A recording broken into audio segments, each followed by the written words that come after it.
Hello दोस्तों, good morning, नमस्कार। कैसे हो आप सब लोग।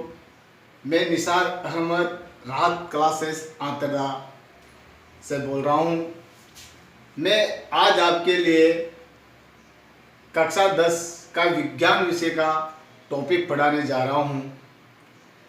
देखो दोस्तों, विज्ञान का अर्थ होता है विशेष ज्ञान से, और विशेष ज्ञान विज्ञान से हमारे को प्राप्त होता है। विज्ञान एक जटिल विषय होता है। दोस्तों, विज्ञान किसे कहते हैं? विज्ञान कहते हैं प्रकृति के क्रमबद्ध सुव्यवस्थित ज्ञान को विज्ञान कहा जाता है। तो आज हम विज्ञान के बारे में बात कर रहे हैं। उसमें से कक्षा 10 का एक टॉपिक है, कक्षा 10 का अध्याय 10 विद्युत उसका नाम है।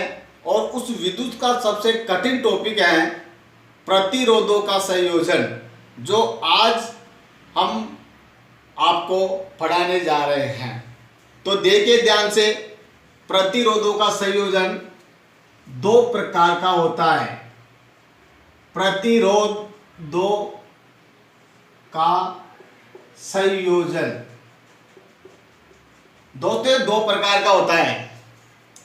एक तो होता है समांतर क्रम संयोजन, समांतर क्रम, या इसको कहते हैं दोस्तों पार्श्व क्रम भी बोलते हैं, इसको पार्श्व क्रम संयोजन।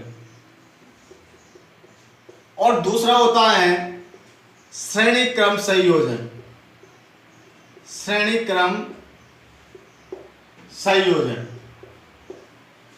तो दोस्तों हम सबसे पहले पढ़ेंगे समांतर क्रम संयोजन। तो समांतर क्रम संयोजन हम ले रहे हैं यहाँ पर समांतर क्रम संयोजन। आइए सबसे पहले हम समांतर क्रम संयोजन की यहाँ पर बात कर रहे हैं। इसकी परिभाषा क्या है, इसका परिपथ कैसे बनाया जाता है, तो मैं आपके लिए बता रहा हूं। ये 3 चालक तार लेते हैं, ये चालक तार हैं, और ये प्रतिरोध है। ये R1 प्रतिरोध है, ये R2 प्रतिरोध है, और ये R3 प्रतिरोध है। ये R2, ये R3। इस प्रकार से जो चालक तार लगे रहेंगे उसको हम समांतर क्रम कहेंगे। जैसे अभी बता रहा हूं मैं आपको, यहाँ पर A बिंदु है, ये B बिंदु है।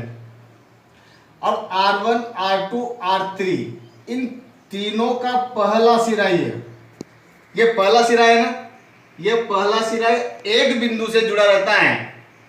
इसी प्रकार से R1, R2, R3 का ये दूसरा सिरा है, ये भी किसी एक बिंदु से जुड़ा हुआ रहता है। इस प्रकार के संयोजन को कहा जाता है समांतर क्रम संयोजन। आइए हम इसको आगे बढ़ाते हैं। इसको एक बैटरी से जोड़ देते हैं और एक कुंजी की से भी इसको जोड़ देते हैं। ये कुंजी है, ये बैटरी है, और यहाँ पर इसको एक विभवांतर को समांतर क्रम में जोड़ देते हैं। ये धारा है जो प्लस से माइनस की ओर बहती है, आई। दोस्तों R1 में धारा यहाँ पर अलग होगी। अब आगे चल करके क्या है, ये धारा है ना, ये यहाँ चल करके अलग अलग भागों में बढ़ जाती है। ये इसके लिए धारा हो जाती है I1, इसके लिए धारा हो जाती है I2, और इसके लिए धारा हो जाती है I3। लेकिन यहाँ पर विभवांतर तीनों के लिए एक ही रहेगा, ये कुल विभवांतर है V। समांतर क्रम संयोजन के लिए दोस्तों अब हम यहाँ पर सूत्र उत्पन्न करेंगे। उसके लिए तुल्य प्रतिरोध ज्ञात करने का सूत्र जो होता है, अब हम इसको डेराइव करेंगे, वह है ओम के नियम से। ओम के नियम से ओम का नियम होता है दोस्तों V बराबर आई आर, V बराबर आई आर। V का अर्थ होता है विभवांतर, विभवांतर, और I का अर्थ होता है विद्युत धारा, विद्युत धारा, और R है जो दोस्तों प्रतिरोध, प्रतिरोध, ये होता है इसका। अब यहां पर सूत्र है R1 प्रतिरोध, R1 प्रतिरोध में धारा, R1 प्रतिरोध में धारा होती है I1 बराबर V बटा R1। यहां से धारा निकाल सकते हैं हम, इसके लिए देखो दोबारा I बराबर V बटा R, यह समीकरण नंबर 1 है, यह समीकरण नंबर 2 है। R2 प्रतिरोध में धारा I2 बराबर V बटा R2, R2, और ये है तीसरा समीकरण। तो दोस्तों 3 समीकरण हो गए, 2 समीकरण और बनेंगे R3 के लिए। देखो R3 प्रतिरोध में धारा I3 होगी, इसके लिए हो जाएगा V बटा R3, ये समीकरण नंबर 4। परिपथ में कुल धारा, कुल धारा I बराबर I1 plus I2 plus I3, ये समीकरण नंबर हो जाएगा 5। अब समीकरण नंबर 1, 2, 3, 4, इन चारों समीकरण का मान समीकरण 5 में रखेंगे, पुट करेंगे इसमें। तो I बराबर क्या है, I बराबर होता है V बटा R, तो ये रखने से V बटा समीकरण 5 में समीकरण 1, 2, 3, 4 का मान रखने पर, तो रखो V बटा R बराबर I1 का मान यहां से ये रखो, पुट करो, तो V बटा R1 प्लस V बटा R2 प्लस V बटा R3, I1 का मान ये, I2 का मान ये, I3 का मान ये।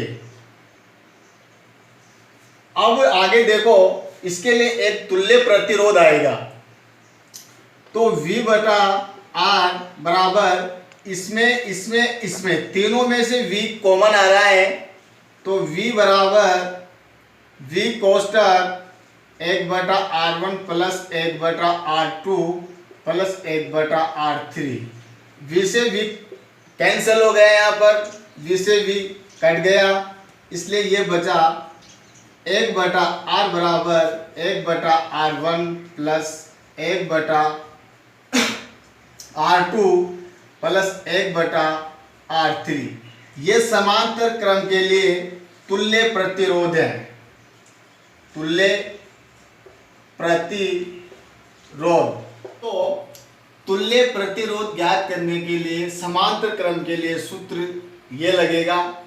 अब हम इससे संबंधित जो भी प्रॉब्लम है, सवाल है जो पेपर में क्वेश्चन आते हैं इससे संबंधित समांतर क्रम से, वह किस प्रकार से आपको सोल्व करने हैं वह देखो।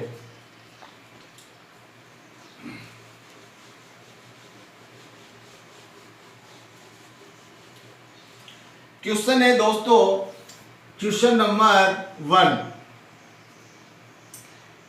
ये दिया हुआ है आपके लिए,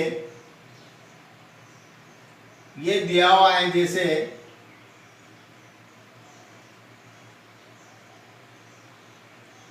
ये क्वेश्चन है,